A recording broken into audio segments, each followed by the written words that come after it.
1 Pedro 3, 18 a 20. Porque também Cristo padeceu uma vez pelos pecados, os justos pelos injustos, para levar-nos a Deus, mortificado na verdade, na carne, mas vivificado pelo Espírito. Eita! No qual também foi e pregou aos espíritos em prisão. Que é aqui, né? Sim. Quais? É o 20 também? É. Sim, pode ler mais 20. Os quais no outro tempo foram rebeldes, quando a longanimidade de Deus esperava nos dias de Noé, enquanto se preparava a arca, na qual poucas, isto é, 8, almas se salvaram pela água. Veja, primeiro nós temos que descobrir de onde que Pedro tem essa informação.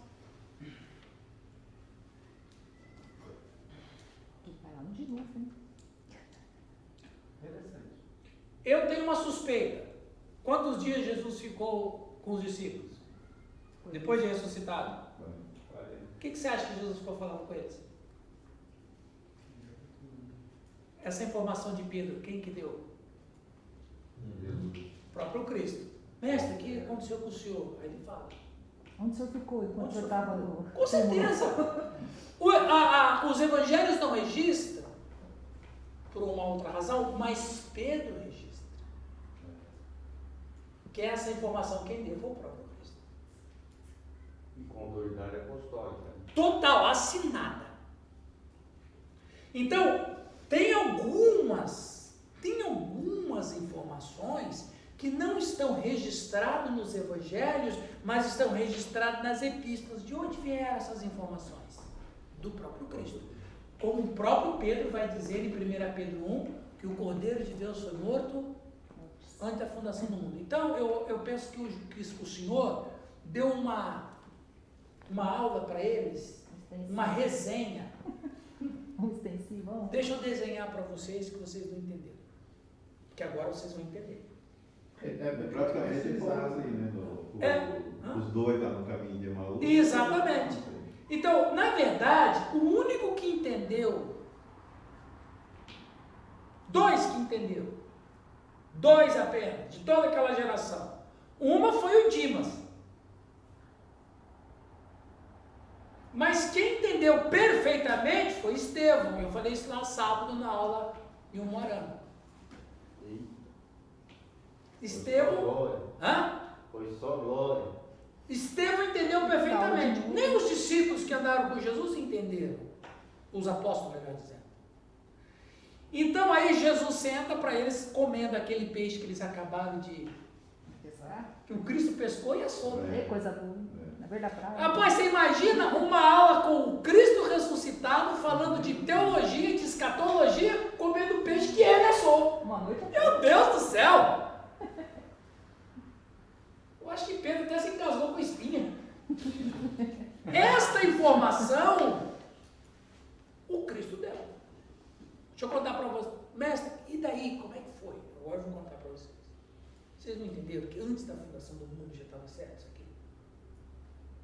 Pedro vai falar isso também. Ele não fala, não existe um registro no Evangelho sobre isso, mas Pedro registra. 30 anos depois. Ok, então essa informação é o Cristo que fala, né? Alguém lê aqui para nós? Rildo, lê para nós esse slide, por favor. Rio do Malafaia. Vamos ver uma... 1 Pedro 3, 18 a 20. Já foi lido, né? No grego Hades, traduzido inferno, o reino dos mortos. No Hades, Cristo prega que no grego é Kerisaim. É isso mesmo? Isso. Que não que significa. Que não que significa. Que significa pregar Que não significa pregar o Evangelho, mas uma pregação da lei, ou tornar público. Este verbo é empregado para a pregação da lei em Mateus 3, 1, Marcos 15, 21, Romanos 2, 21, Apocalipse 5, 2. Vamos ler isso aí? Atos 3:1, quem lê para nós? Eu. Ô, Giovanni. Atos 15, 21, quem lê para nós? Eu. Sidney. Romanos 2, 21. Eu. José. Apocalipse 5, 2. Então, Rio, vamos lá. Primeiro, Mateus 3:1. Quem pegou mais? Naqueles dias apareceu João Batista pregando no deserto da Judéia e dizia: arrependei-vos, porque está próximo o reino dos céus. Continua? Outro. Atos 15:21.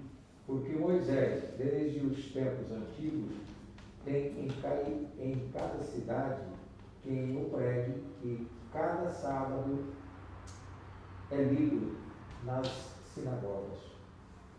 Tu, pois, que ensinas a outrem, não te ensinas a ti mesmo, tu que pregas que não se deve furtar, furtas? Ok. O que mais? Apocalipse 5:2. Quem Vi não? também um anjo forte que perguntava bem alto: quem é digno de quebrar o selo e abrir o livro? Gente, preste atenção. No grego, existem 3 formas de pregação. Preste atenção, vocês não... Para nós, do português, pregar é pregar. Pregar roupa, pregar. Para nós, pregar é pregar. Pregação é uma coisa só. No grego, não. No grego, tem 3 palavras distintas para pregação. A primeira palavra pregar no grego é kerigma, que é kerisen, que já é a declinação do verbo, e que é kerisen, de kerigma, que Pedro está dizendo, que o Cristo foi e pregou para os espíritos em prisão. Kerigma, kerisen. A outra palavra para pregar é evangelion. E a outra palavra para pregar é didascalias. Quais são as diferenças entre as 3? Kerigma é uma pregação exortativa. É uma pregação de condenação. Apelativa. Se não se arrependeres, perecerão. Evangelion é uma pregação do evangelho, é a pregação da graça, das boas novas. E didascalias é uma pregação de ensino. E Jesus, ele tinha as 3 pregações para o seu auditório. Para os religiosos, era o kerigma, Raça de víbora. raça de víboras. Para os discípulos todos, era evangelion. E para os apóstolos, era didascalias. Ele tinha 3 discursos para 3 auditores. Por isso que os apóstolos depois criam o Didaquê, né? Exatamente, eles criam o Didaquê, exatamente. Então, os profetas do Antigo Testamento, kerigma.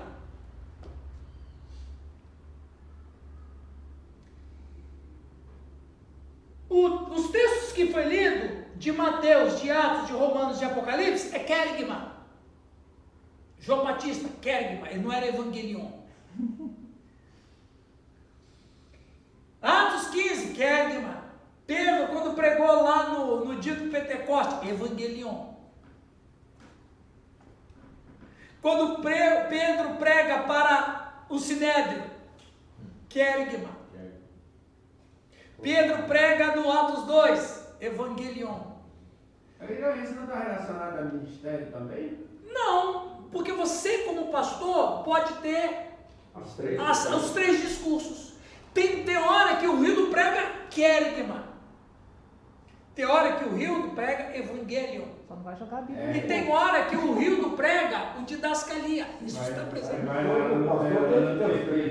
pregar didascalia.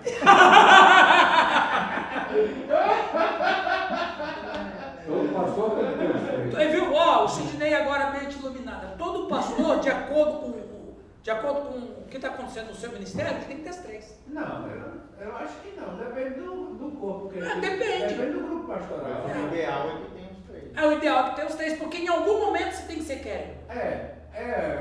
Vem a questão do discernimento e o momento. Menos se anda o público. Agora, se o cara é muito evangelion, Aí é o público e o segmento. Então Cristo tinha os 3 discursos e o pastor tem que ter os 3 discursos. Aí o Giovanni falou, é o ideal. E o Cristo, quando vai pregar no Hades, ele não vai com o Evangelion. Só um instantinho. Ele vai com querigma, ou querigma, ou querizo.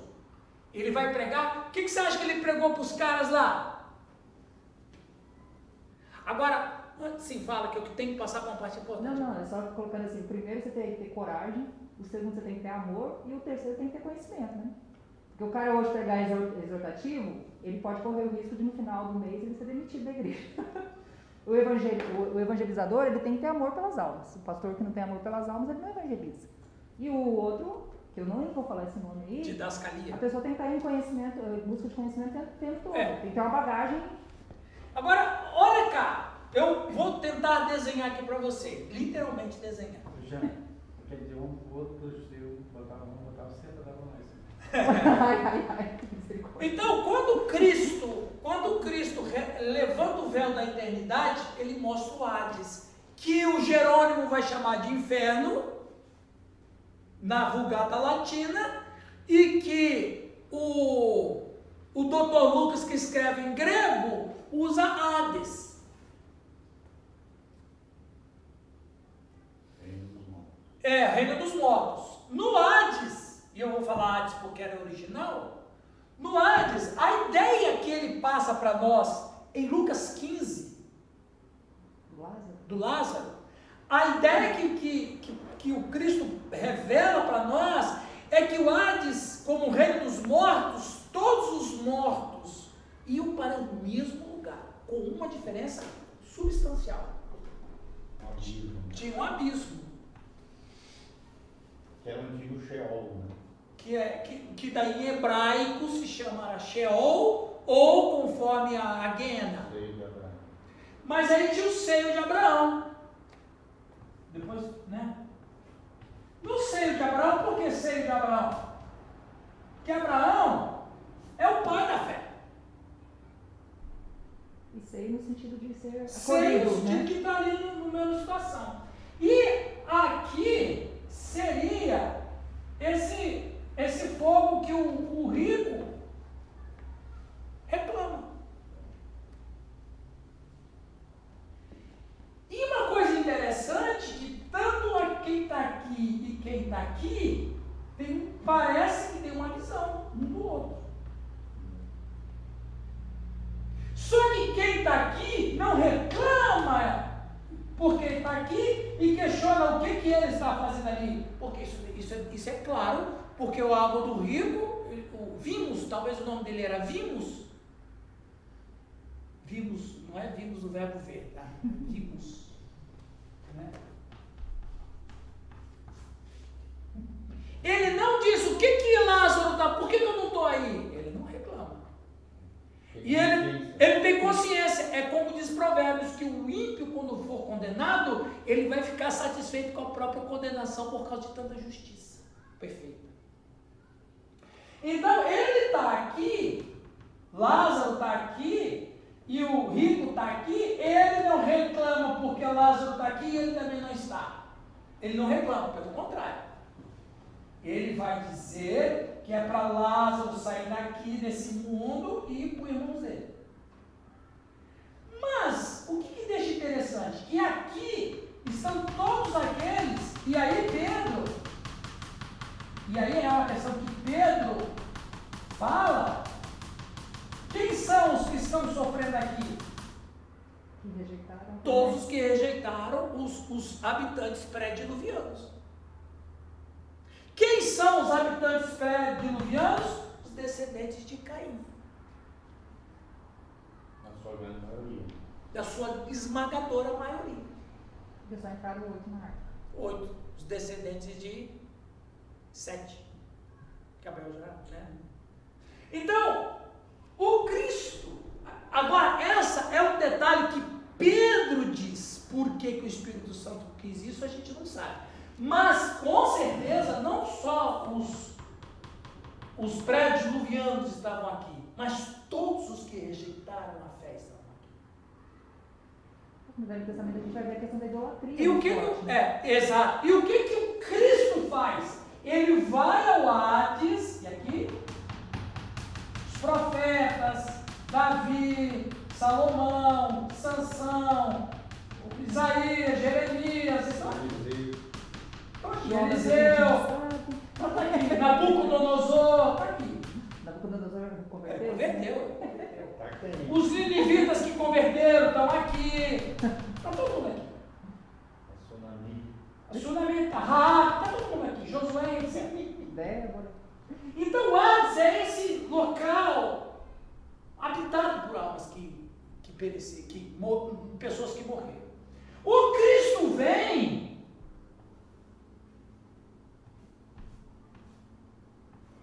prega querigma para cá. Para cá ele não precisa pregar nada, porque eles já creram. Mas ele prega para esses caras. Vou dizer por que vocês estão aqui. E vou dizer por que vocês estão aqui. E o texto diz que Jesus prega aos espíritos que estão em prisão, que aqui é uma prisão no sentido de que eles não podem sair daqui. Ele prega aos espíritos que estão aqui, explicando para eles por que eles estão aqui. É uma pregação dura. É a pregação do nível de João Batista. E aí o texto vai dizer que ele leva cativo o cativeiro, né? Porque agora vocês não precisam mais ficar aqui, vocês vão morar onde vocês vão estar, onde eu estou. Para onde eu estou, estejais, vós também. Se esses aqui estão aqui porque creram na promessa, a promessa veio, então a promessa vai ser completa. Vocês vão ficar com a promessa. Aconteceu muita coisa nesses 3 dias, né? Pois é, porque os discípulos falam, o que o senhor fez em 3 dias, né? Vou explicar o que eu fiz. Claro que lá não tem tempo. Mas é o desenho que a gente toma pelo testemunho do Cristo, pelo testemunho de Pedro e pelo testemunho de alguns evangelistas. Então, o que ele foi fazendo? Porque, gente, a vinda do Cristo dividiu a história. Aí vamos aqui, ó. Você crê que alguns que estavam no Não creio. Sheol Não creio. subiu ao céu? Não creio. Eu não creio. Quem vai dizer mais ou menos isso é o Champlin, né? O Champlin, ele era simpatizante, era universalista, simpatizante da reencarnação e tal. Mas vamos dizer aqui, ó. Ele crê na pré-existência da alma. Ele crê, ele é platônico, né? Então veja, aqui, na história secular é antes de Cristo. Na história redentiva é sombra da cruz. Eles todos viveram o quê? A sombra da cruz. Eles creram na cruz, viveram na sombra da cruz. Foram salvos pela sombra da cruz. A cruz veio, o Cristo ressuscitou, agora vivem todos na luz da ressurreição. E até foi um testemunho para eles. Né? Lógico. Vocês creram em mim, eu estou aqui. Agora, não tem mais isso aqui. Está vazio. Está vazio. Tem isso aqui. Isso continua. E vai continuar, porque quando o Senhor voltar, essa turma vai ressuscitar. E tudo isso daqui, como o Giovanni falou, vai ser lançado num lago de fogo, né? Acabou. Não tem mais reino dos mortos. Tu acredita que vai ter uma diferença entre a ressurreição da era da igreja e dos membros do Antigo Testamento, que eram crentes de Jeová e uma sombra de Jesus? Não, eu acredito que o Paulo, que é Você acredita que vai ser no mesmo evento? eu sei que o pré-milenismo crê de um jeito, como eu sou amilenista, e pela tradução literal das escrituras, que está aí na visão amilenista, não precisa de muita interpretação, porque para o amilenista o texto é claro. Em Daniel fala que vai ter 2 ressurreições simultâneas, um para a vergonha e outro para a alegria. Então ele fala de uma ressurreição simultânea, só que simultânea no mesmo evento, não na mesma hora, entenderam? No mesmo evento, né? Então eu creio assim, Giovanni, ou seja, a ressurreição dos justos e dos ímpios serão vai acontecer no mesmo episódio. no mesmo evento, no mesmo episódio. Não ao mesmo tempo, porque de acordo com o Paulo, que foi o maior escatologista, em 1 Tessalonicenses, ele dá detalhe, gente, eu vou dizer, hein? ele botou Pedro no chinelo. Foi. Ele botou João no chinelo, em termos de escatologia. Porque o Cristo decidiu revelar só para Paulo. E Paulo, em 1 Tessalonicenses capítulo 4, que é fantástico aquele capítulo, ele dá detalhes. Que até Pedro falou assim, uau! Quando Pedro leu aquilo, uau! Nem eu sabia disso! Né? E aí ele dá esses detalhes sobre a ressurreição, que primeiro vai ressuscitar os mortos em Cristo, depois os vivos serão transformados. Enfim, é outra conversa, isso é escatologia, né? Mas enfim, o Cristo, o estado da exaltação, essa descida lá é a exaltação dele. Né? Alguém pode ler isso aqui? Giovanni, lembra para nós, por favor. Nesse sentido, Cristo traz proclamação à sua vitória a pessoas que na terra ouviram a sua palavra, contudo, não aceitaram. E aí nós temos os famosos, e talvez o mais famoso e eu acho, gente, eu não posso afirmar, tá bom? Eu acho que Pedro fala de Noé porque foi o que mais impactou ele. Aqui eu acho que tem uma impressão pessoal. Porque eu acho que Cristo falou demais. Ele falou de mais coisas. Mas eu acho que o que Pedro retrata é o que impactou ele. É a mesma ideia de que por que João Batista tinha uma pregação parecida com Elias. Porque quando ele estuda os profetas e quando ele estuda Elias, Elias impacta a vida de João Batista. E o ministério dele é igual de Elias. Mas não era um pregador de arrependimento, né? Não. Não, no sentido assim, eu estou construindo uma arca, o mundo vai ser destruído. Não, era de arrependimento. Então, Era. só 8 entram. Mas é exatamente. Ele fica 100 anos. Eu acho que o que impacta Pedro o Cristo falou, meu Deus, o Cristo deve ter falado detalhes profundos. Mas o que impacta Pedro é a questão de Noé. Mas teve outros pregadores que a gente não tem, por exemplo, vamos aqui pensar, os magos que foram levar presente para o Cristo, como é que esses caras sabiam? E esses magos, eles eram astrônomos, eram filósofos do Oriente, da Arábia. Como é que chegou o conhecimento para esses caras? Então, quer dizer que muitas vezes, nosso conhecimento é muito diminuto em relação a tudo que Deus faz que não está registrado. Sem GPS eles chegaram naquela manjedoura, né? Não, o GPS estava nas estrelas. Então veja, o que impacta Pedro é Noé, mas com certeza teve outros pregadores ali que Cristo deve ter falado, que os caras também rejeitaram. Aqui também tem aqueles reis maus de Israel, Acabe, Omri, Jezabel, Manassés, aqui, os caras estão aqui. Faraó está aí. Então, mas o que impacta Pedro são os cidadãos pré-diluvianos, por alguma razão. E ele registra. Continua, Giovanni, por favor. A pregação de Cristo no Hades não foi de teor evangélico, mas acusatório, pela qual os convenceu de que havia merecido os castigos eternos como real, pela qual lhes incutiu medonho terror. Rolas, que é um teólogo luterano. Então ele vai dizer isso, né? Que a pregação. Sobrenome ingrato. Esse aí é ingrato. Mas eu acho interessante isso aí, né? Porque a gente pensasse em nível de justiça e tudo, eles poderiam dizer, puxa, mas nós não tínhamos essa revelação, então o Senhor tem que nos julgar segundo aquilo que nós tínhamos. Mas ele vai falar assim, aí Jesus deve ter falado assim, mas por que eles estão aqui? Abraão, os outros estão lá e eles creram? Exatamente. Então vocês tiveram a mesma luz. Você matou no ninho, Hildo. Essa turma era a desculpa que eles não tinham. Eles também. Eles estavam no mesmo nível de vocês, bro. Tiveram a mesma oportunidade. Não foi? Exatamente, aqui os caras estão aqui. E aqui não tem só judeu, aqui tem gente que não era judeu, mas que de alguma maneira creram. Gentios estão aqui. Jesus vai falar, até Nabucodonosor. Porque o Nabucodonosor se converteu. Não virou bicho. E outra, ele não, o Nabucodonosor, a rainha de Sabá, o Nabucodonosor ele não somente se converteu, como ele deixou uma lei que ninguém, vocês podem adorar qualquer Deus, mas não fale mal do Deus de Daniel.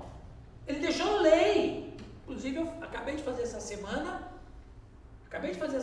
não sei quando eu vou pregar, uma mensagem sobre Belsazar, né? Mene, mene, tekel, passivo.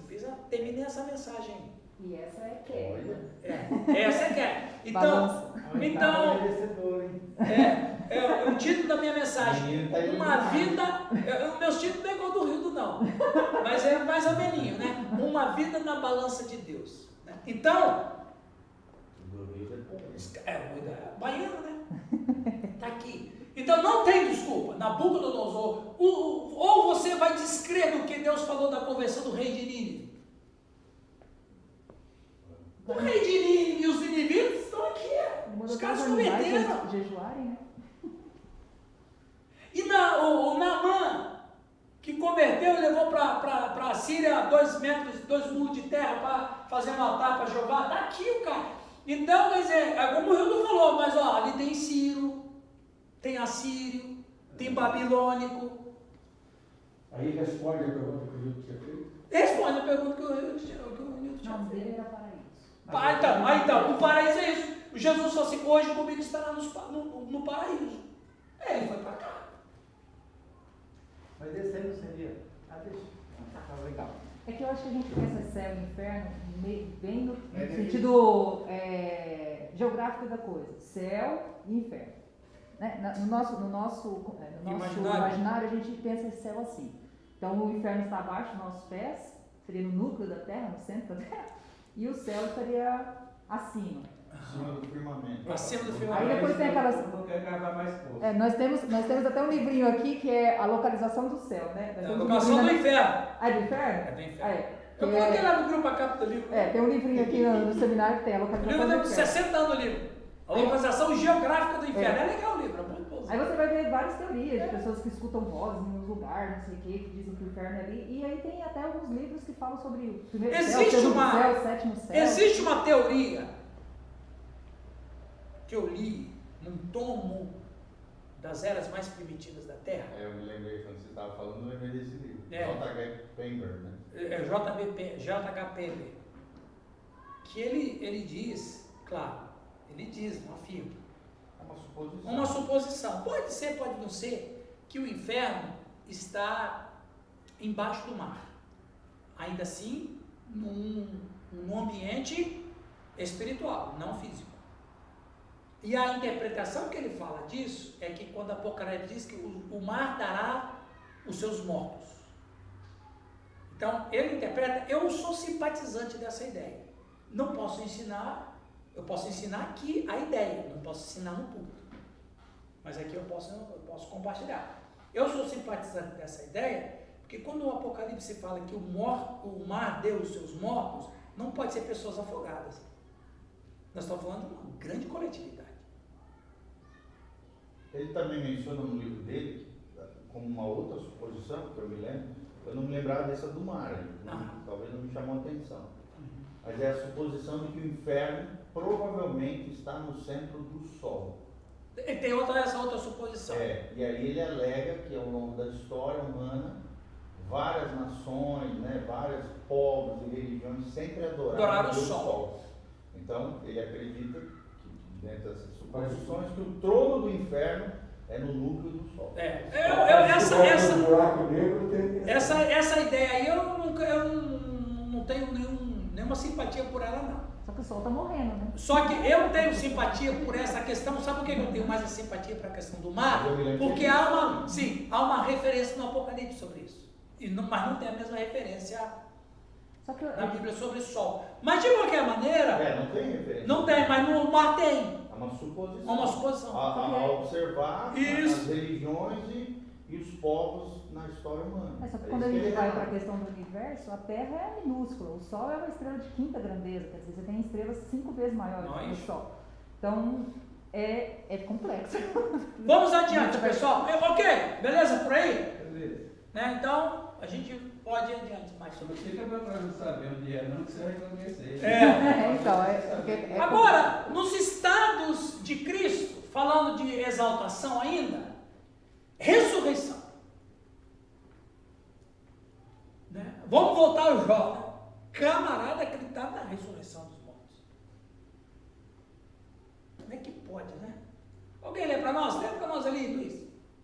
Natureza da ressurreição. A ressurreição de Cristo não constituiu no mero fato de que ele retornou à vida, dando-se a reunião do corpo e a alma. Se isso fosse tudo que ela envolveu, Cristo não poderia ser chamado as primícias dos que dormem. Pode continuar ali? 1 Coríntios 15:20, nem o primogênito de entre os mortos, dando que outros foram devolvidos à vida antes dele. Sua ressurreição constituiu antes, em que nele a natureza humana, o corpo e a alma, foi restaurada a sua prístina, força e perfeição, e até mesmo elevada a um nível superior, enquanto que o corpo e a alma foram reunidos num organismo vivo. Então veja, a ressurreição de Cristo, ela tem um caráter físico e tem um caráter espiritual muito grande. Então, lembrando que nós falamos no último encontro, que a morte, mas Deus morreu? O Deus encarnado experimentou a morte, sim. Mas não foi uma morte como consequência de pecado. A morte de Cristo foi uma morte sacrificial. Ele deu a sua vida. Então ele morreu. depois ele toma de volta. Depois ele toma de volta. Ou seja, ele dá e ele pega porque ele é dono de tudo. Então, o fato da morte do Cristo é diferente da morte nossa. A nossa morte é consequência de pecado. A morte do Cristo foi uma morte sacrificial. E o Cristo homem. O Cristo homem. Homem Deus. Então, em algum momento, Deus passou pelo processo da morte. Não, veja bem. Nós não podemos misturar duas mortes. Nós não podemos tratar a morte de Cristo como a nossa morte. Aliás, nós só podemos ressuscitar um dia se a gente morrer na morte dele. Romanos 6. Então o que acontece? A morte nossa é por causa do pecado. A morte do Cristo foi para vencer o pecado. Vamos dizer assim, é uma morte superior. Porque a morte dele matou a morte. Então, ter alguém para morrer por outra pessoa, a história sempre foi assim. Mas ter alguém para morrer, para matar a morte, nunca teve. Ou seja, a ressurreição, sem a ressurreição, tudo... Exatamente. O penhor da nossa salvação não foi a morte, mas foi a ressurreição. Exatamente. Porque nesse Não é uma morte como sentido, derrota, não é uma morte vencedora. Exatamente, não é uma morte, foi muito bom a sua palavra, não é uma morte como derrota, mas é uma morte como vitória. Por quê? Porque quando ele morre, a sua ressurreição mata a morte e traz à vida todos os que morreram. Eu acho que a gente fala muito sobre a morte e fala pouco sobre a ressurreição. Muito pouco. Então, a ênfase é outra, né? E tanto é, gente, que os discípulos, por exemplo, Pedro prega um sermão querigma, proclamando juízo, quando ele fala assim: vós matastes. Mas depois ele não fala isso, porque daí ele fala que o Cristo foi sacrifício. Naquele momento ele não fez a leitura correta. como se Jesus tivesse sido assassinado. Exatamente, ele usa a palavra assassinato. Vós assassinastes o Cristo, quer dizer, como se o Cristo pudesse ser assassinado. Aí não é assim. Mas é a visão do Pedro que ainda não discerniu bem as coisas. É diferente de Estevão, que discerniu bem as coisas. Pedro não discerniu bem. Tanto é que ele nunca mais fala dessa maneira para frente. Alguém chega e fala, e daí ele fala, pô, não é bem assim não. O Pedro tinha uns problemas com Não é bem teologia, assim né? não. Não, mas é que o Pedro sanguíneo, cheio do Espírito Santo, ele não entendendo bem as coisas. Tinha um galo sempre cantando na cabeça dele. E o cara vai, posso assassinar. Não, Cristo não foi assassinado. Se ele tivesse sido assassinado, se tornou mártir. Ele não foi mártir. A morte dele não foi um martírio. A morte dele foi sacrifício. Martírio não é culto, sacrifício é culto.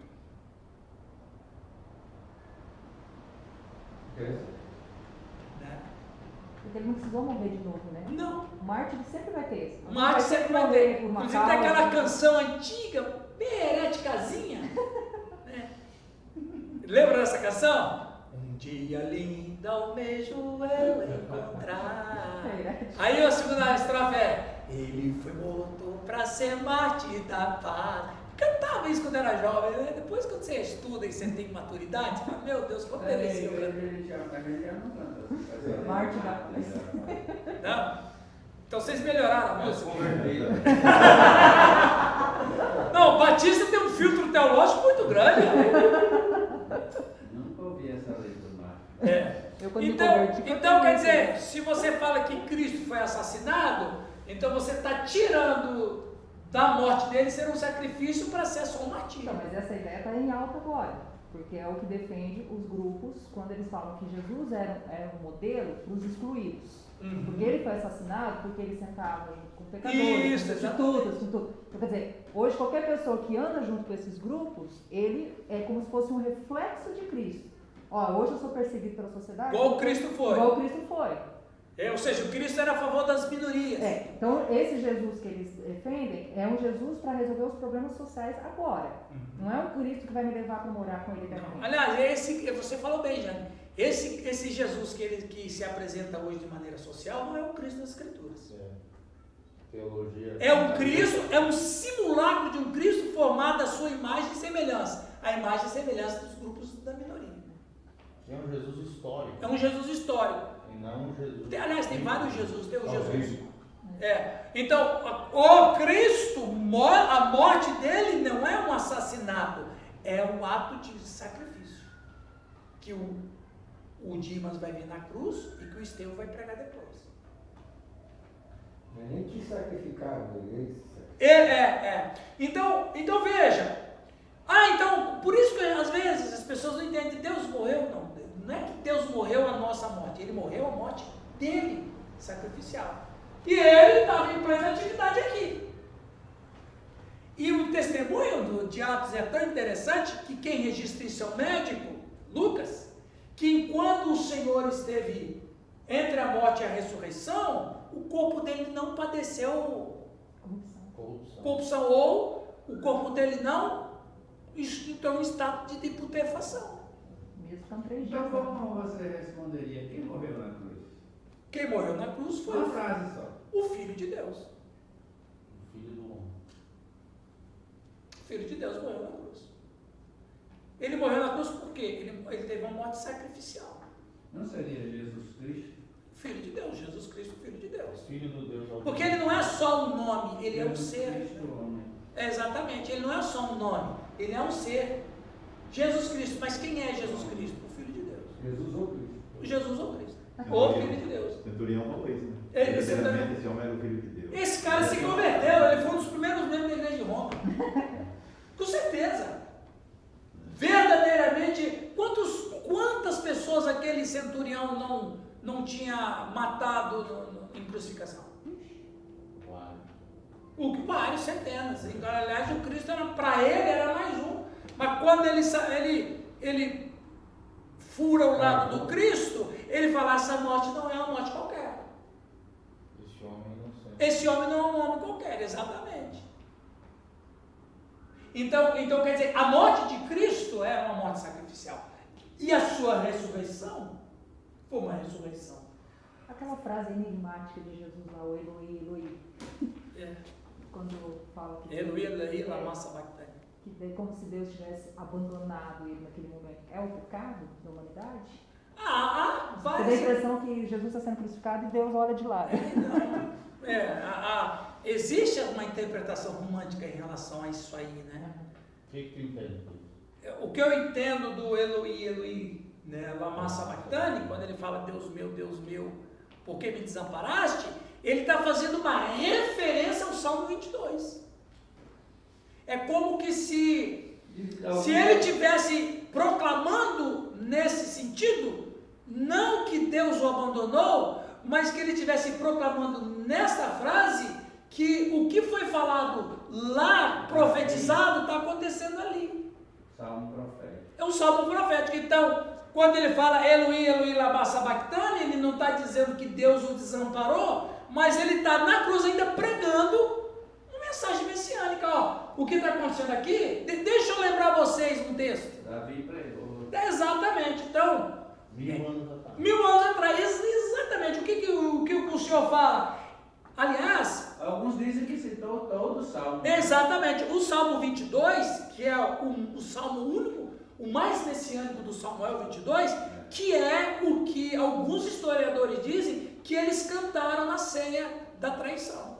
Se quiser, eu posso pregar sobre esse salmo. Paz quando não há esperança. Você vai, a próxima vez lá na nossa igreja, você vai pregar o Salmo 22. Isso é fera. Então veja, quando o texto diz lá que, tendo cantado o hino, foram para o Monte das Oliveiras, os historiadores dizem que esse hino que eles cantaram foi o Salmo 22, que o Cristo que puxa. Paz quando não há Outra coisa, não tem só essa, né? São mais de 70 citações proféticas messiânicas no Salmo. Mas o 22, ele Tremendo. é o Isaías 53 em prosa e verso. Poesia Tipo, e que- Exatamente. Sofrimento e vitória do Messias. Então aí, inclusive, é verdade, o Salmo é a trilogia, a cruz, a coroa e a cruz, o cajado e a coroa, né? Sabe disso, né? O Salmo 22 é a cruz, o Salmo 23 é o cajado e o Salmo 24 é a coroa, né?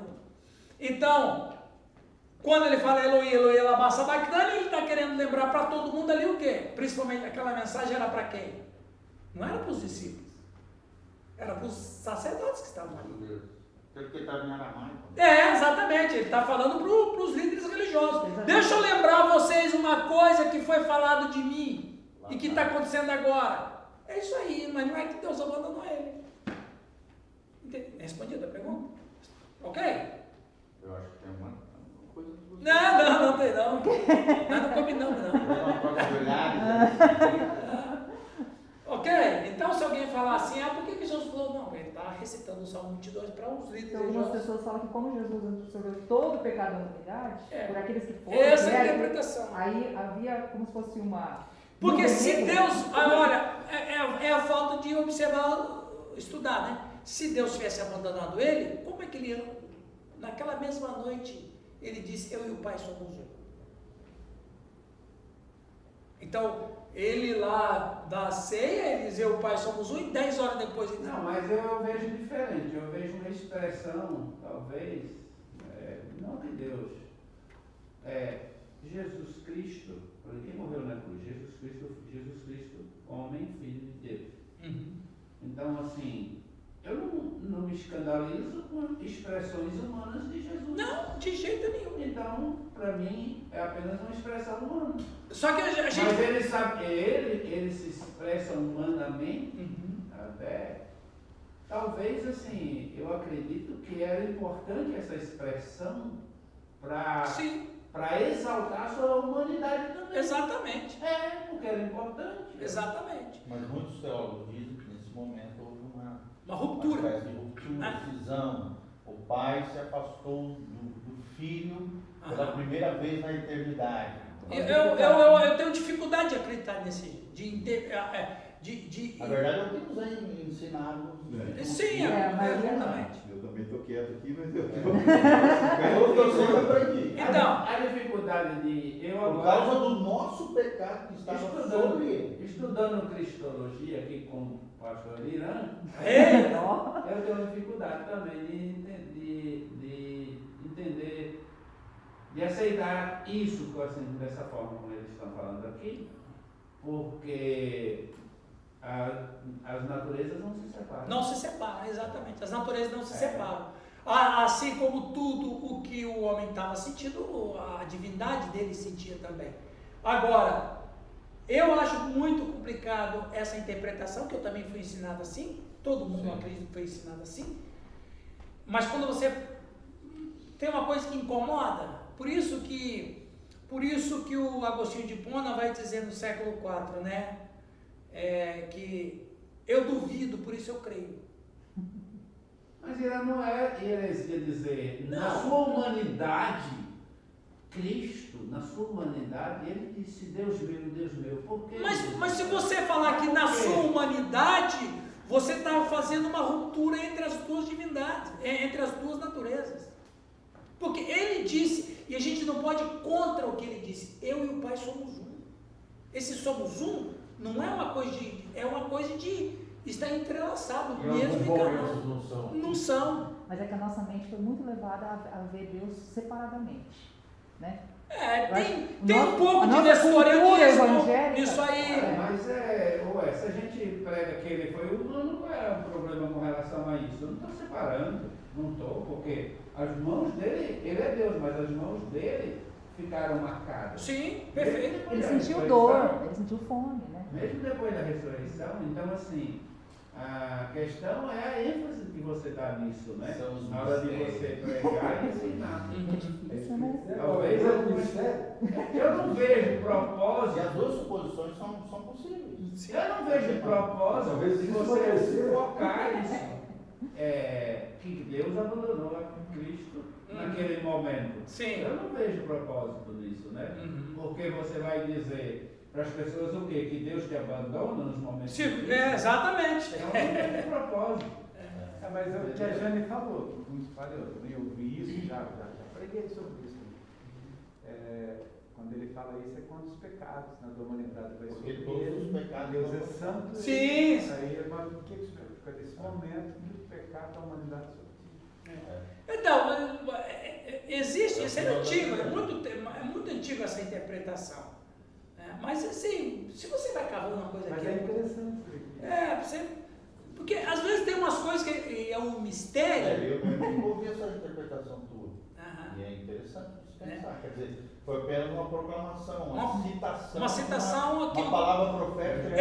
Exato, está se cumprindo aqui, ó. Porque logo depois ele fala Eu nunca ouvi. Ai, roubou a língua aqui. Inclusive, Tá pago. quando pregando no Salmo 22, Deu um trava-língua aqui.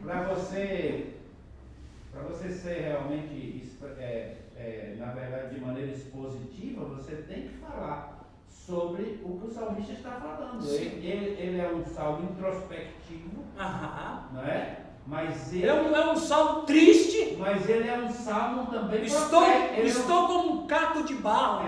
Ele me É? lança para o futuro. Exatamente. Então, você tem que pregar no Salmo 22 olhando como Davi. Porque, pessoal, veja, uma coisa é importante, às vezes isso foge a gente, viu, pessoal? Os líderes religiosos judeus, eles conheciam de cor o Antigo Testamento. Então, quando Jesus fala aquilo, eles sabiam do que estava sendo tratado. Eles recitavam. E você pode ver aqui que quando a frase Eloi, Eloi, ela é fruto de quando eles perguntam, desce daí para a gente crer. Desce da cruz e nós vamos crer. Aí é como se ele estivesse dizendo, lembra desse salmo, Eloi, Eloi? Ou seja, eu tenho que estar aqui mesmo. Então, vai Você nesse acha que não falta, por exemplo, somente hoje nem se fala mais nisso, né? Na verdade, eu acredito que a maioria do seminário, e eu também já há 25 anos, mais ou menos, me formei, eu já achei fraco, você imagine hoje, a questão da exegese. Isso que era batista. Tu dizes, viu, Giovanni? Tu dizes. Mas é a exegese.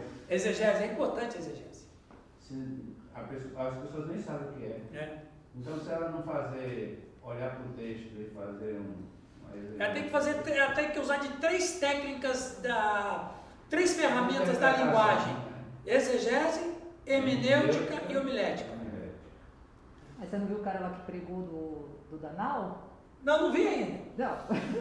Ok, não vi O ainda. Danal tá na Bíblia, uai. Vocês também ficam procurando aí. Eu sou deputado. Eu não sei onde que tá, mas ele é. Ok, agora isso aqui é importante. Giovanni, lê esse texto aqui, é muito importante.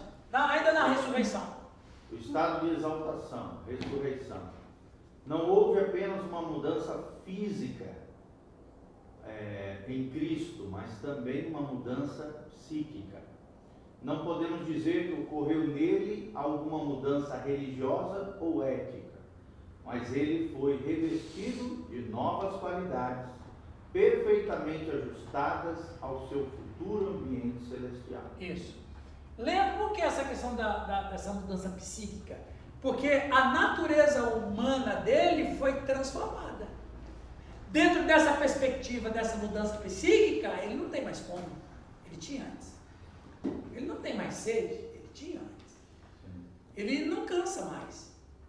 Ele agora pode atravessar a parede. Ele agora pode ser arrebatado de uma maneira absurda. Estou aqui, estou lá, desapareço da frente de todo mundo. Essa é a mudança psíquica. Então, observa que o testemunho do Cristo pós-ressurreição é diferente do Cristo antes da morte. Ou seja, antes ele estava sujeito às mazelas. Exatamente, antes ele estava sujeito às limitações humanas, ele cansava, teve fome, teve sede. Mas depois que ele ressuscita, a natureza humana dele toma outra perspectiva, que o teólogo vai chamar de mudança psíquica. É uma outra dimensão da qual Paulo vai dizer que nós teremos, por isso que ele é o primogênito dentre os mortos. Na verdade, se ele quisesse ressuscitar e já ir para o céu, ele poderia ter feito isso. Ele, na verdade, fica esse tempo mais como testemunho, né? Para dizer, olha, Sim, aquilo que eu preguei... evidência, exatamente. Aquilo que eu preguei, estou cumprindo. Exatamente. Se ele não fica 40 dias, se ele ressuscita, apresenta só ali para os 12 ali e para ninguém mais, é uma lenda, vira uma lenda. Não, ele ficou 40 dias. Ele tinha uma obra para fazer. Ele ressuscita porque a obra, na verdade, ela precisava ser. Agora tem um detalhe, ele não ficava todos os dias com os discípulos. Teve alguns momentos que ele não estava. Nos 40 dias ele deve ter ficado com os discípulos umas 4 ou 5 vezes só, mas foi o suficiente para deixar esse legado que você está falando de evidência, para dar algumas outras revelações, porque ele tinha que falar o que aconteceu com ele. Ele fala e Pedro registra, então completo. E aí abrir os olhos. Exatamente. Ficou mais fácil do que o Estrada de Emaús. Jesus. Estrada de Emaús. Para mim, o mais enigmático é a estrada de Emaús, porque eles falam, eles estão conversando com ele, mas não reconhecem. E no partir do pão que eles vão reconhecer. Aqui, ó. Né? Mas seu coração queima. Exatamente. Eita. Eu acho lindo. O O coração corpo glorificado talvez. O corpo estava com o corpo glorificado, né? ele estava com o corpo glorificado. O mesmo corpo que a gente vai receber naquele dia, né? Ele comeu sem fome também? Comeu sem Porque fome. o Comeu. Deus fala que ele Como? comeu. Então, ele Não. comeu. Depois de Comunhão. ressurreto. Na estrada de Emaús ele comeu. Ele comeu, não é um outro tipo de situação, é comer com prazer e não para sobreviver. Comer para glória. A gente come para sobreviver. E esse Cristo que não sentia fome, comia por prazer. Prazer da própria comida e prazer da comunhão. Da coinonia. Entende? É isso que a gente tem que É a mesma comida do Adão antes do pecado. Porque ele não ia morrer de fome. Ele não tinha fome antes, ele teve fome depois. O gordinho Por vive causa isso da todo morte. dia. É o gordinho. Prazer. Comia com prazer, né? É igual rodízio. Não! É igual rodízio de Vai dar pizza. B.O. Né? Vai dar melhor. Vamos só colocar assim, vamos comer com prazer. Ele dói. Nilton, lembra nós, por favor. O estado de exaltação e ressurreição, em distinção dos outros que ressuscitaram dos mortos, Cristo ressurgiu por seu próprio poder. Antes que você continue, isso que é interessante, ele se ressuscitou. Ninguém chamou ele, né? Cristo vem para fora. Olha que coisa fantástica. Ele se ressuscita. A morte não pôde decidir. Não pôde, Atos 2 é um dos versículos mais tremendos da ressurreição na minha vida, é a morte não pôde detê-lo por muito tempo. Continua, Nilton. Ô, Irã, Oi. uma coisa que me intriga também, quando ele ressurge lá, uns outros também ressurgem. Né? Alguns ressuscitam. Olha o susto que vai dar. Não, mas não é quando ele ressuscitou, é quando ele morreu. É quando ele morreu. Quando está o tremor. A morte ficou tão maluca que ela Eu acho que desnorteou até o Hades. Eu acho que até foi você que falou que ele fala Lázaro vem para fora, porque se ele fala ressuscita, Vê vai todo outro mundo, ressuscitar. exatamente. Porque se você imaginar, Newton, se você imaginar, né, que Eu acho que ressuscitou alguém nem morrido há pouco tempo. pode ser a sogra do cara, né? Então veja. Você imagina, o Newton, você falou uma coisa interessante. Você imagina o cara tá lá em casa, de repente chega o pai dele. Ô pai, faz um ano que você morreu. Não, mas eu não sei o que aconteceu, eu tô aqui agora. Você imagina quantas explicações, quando o cartório de Jerusalém, como é que não teve que ir? Loucura, né? De óbito para Não, exatamente. nascimento, novo nascimento. Exatamente. Foi uma loucura mesmo. Jesus vai impactar mesmo. Foi. Então, é que a gente, Falou inferno. exatamente, a gente não tem noção do que foi a morte de Cristo. A morte dele não foi uma morte como qualquer uma outra. Qualquer, né? Fala, Luiz. Mas ver o pai voltar de boa, imagina só. Exatamente. O Já pai diz é as más línguas que Pedro levou Mas esse sogra, né? vocês acham que quanto tempo não levou para a família do ressuscitado entender que o cara está vivo mesmo? O susto, cara, os caras não foi assim. Porque Lázaro tinha morrido Tem uns logo irmãos ali, que né? enterra a sogra com a cabeça para baixo. Vai que ressuscita. Vai para baixo, né? Falando em terremoto, tira para mim uma.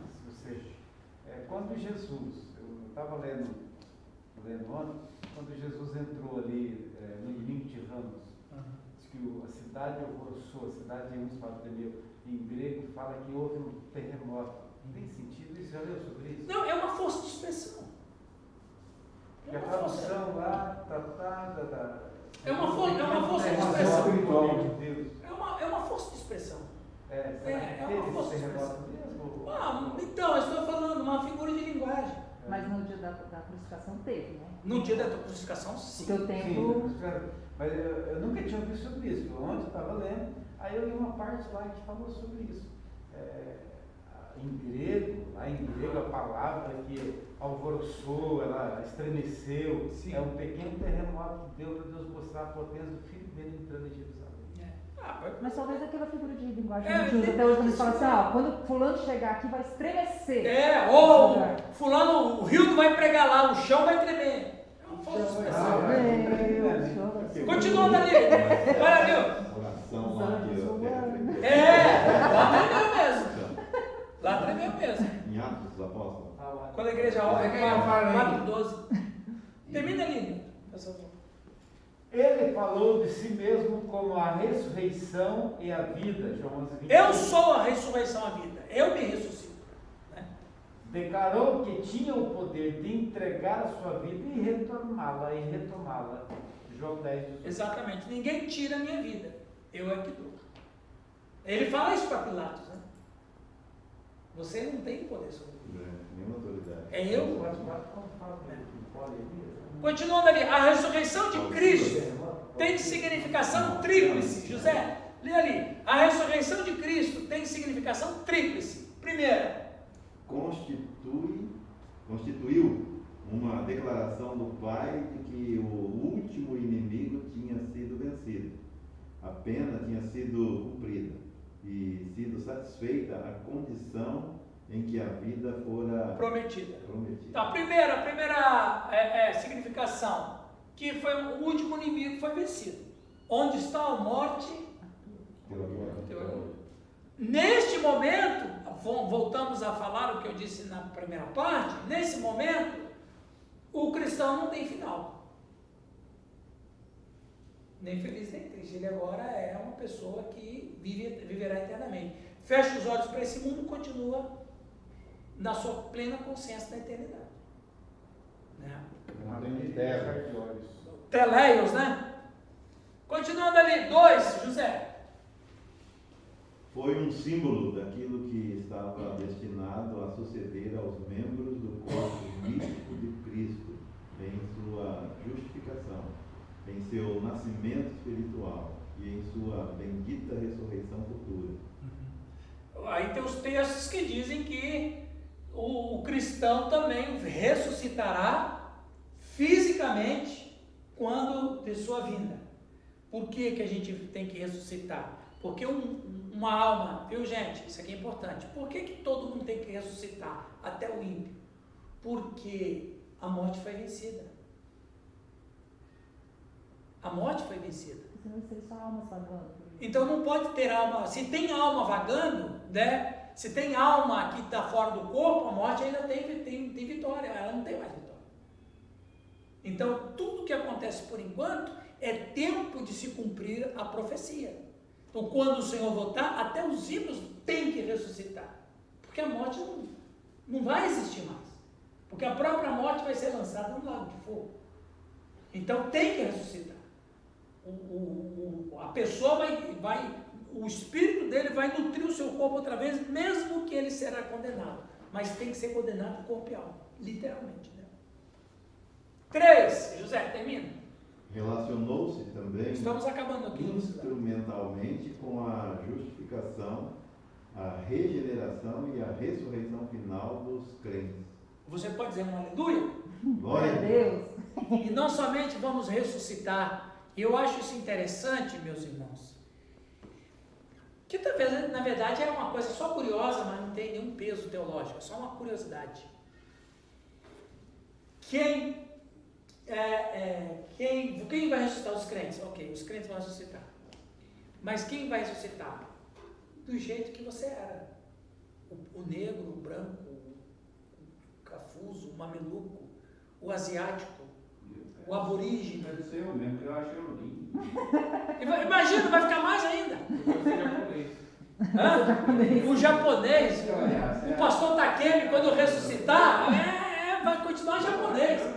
Com o corpo glorificado, isso que é interessante. Imperfeito. Imperfeito, exatamente. O Lula mesmo, se for pro céu, ele vai pro 5B. É verdade.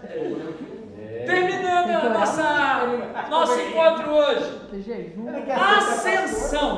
Ascensão para terminar o estado de exaltação de Cristo.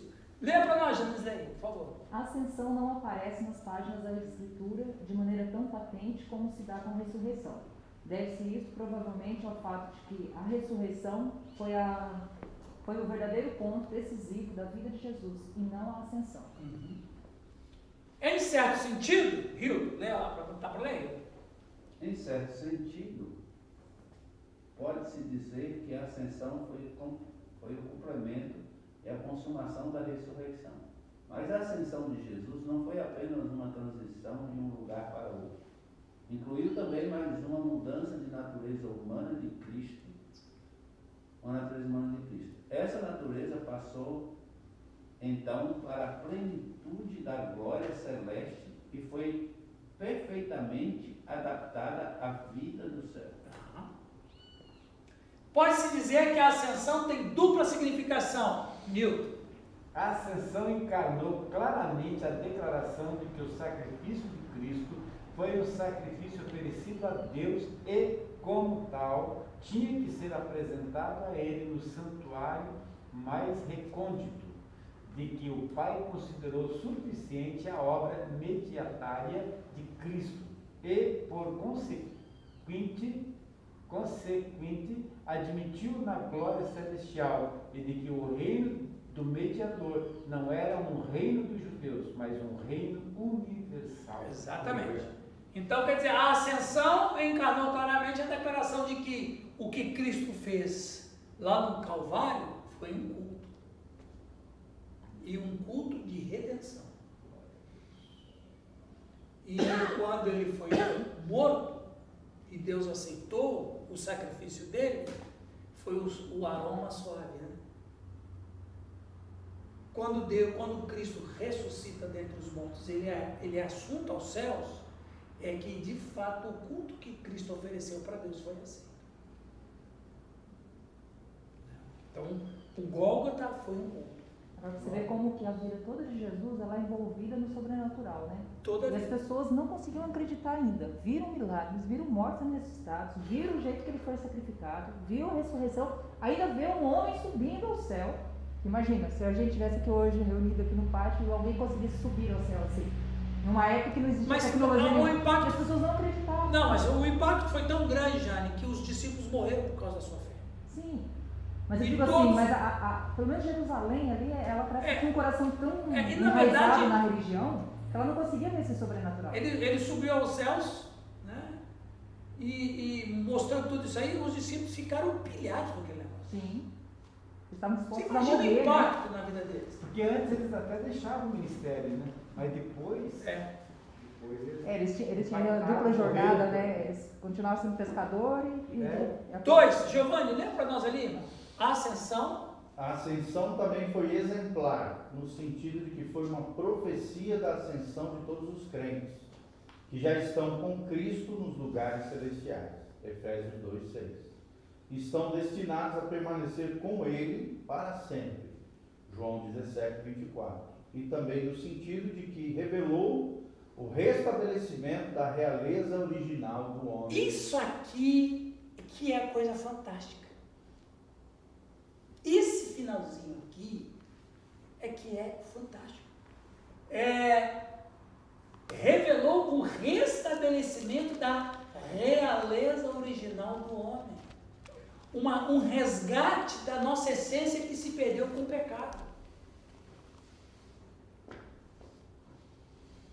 Isso é uma coisa interessante. Esse resgate. Cristo, ele representa todos nós humanos que cremos, exatamente porque ele é esse segundo Adão.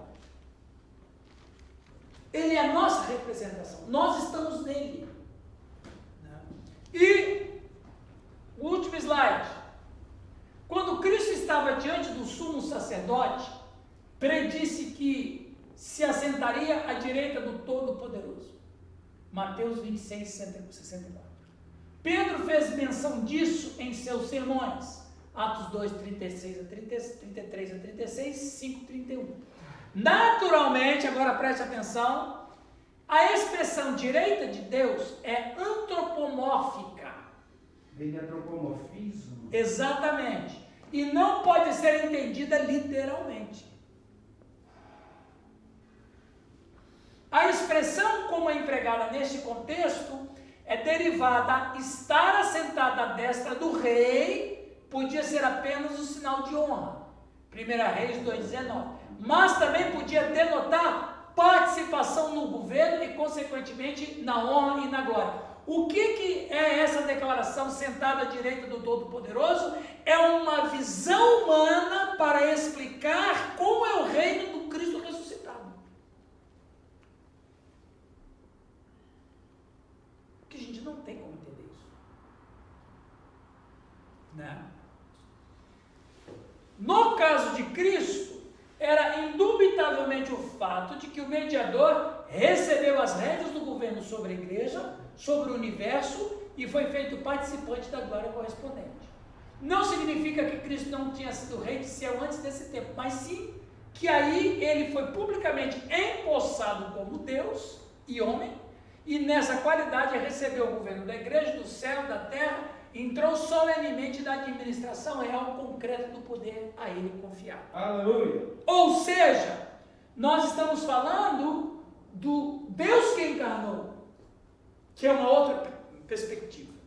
Então, o Deus que encarnou, que assumiu a forma humana, que viveu entre os homens, que morreu e ressuscitou, e agora ele assume uma outra condição, e ele está agora no céu. Então, essa nova imagem de Deus, do segundo filho, segundo pessoa da Trindade, o Deus encarna o Filho de Deus, ele agora oficialmente, como homem, vocês estão entendendo? Como Deus encarnado, ele é a nossa representação. E o fato de estar à direita de Deus é uma linguagem antropomórfica para a gente entender realmente esse processo do homem-Deus. Amém, meus irmãos? Aleluia! Tivemos uma boa andada hoje, não é? Boa. terminamos sobre a exaltação e nós vamos falar sobre os ofícios da próxima aula.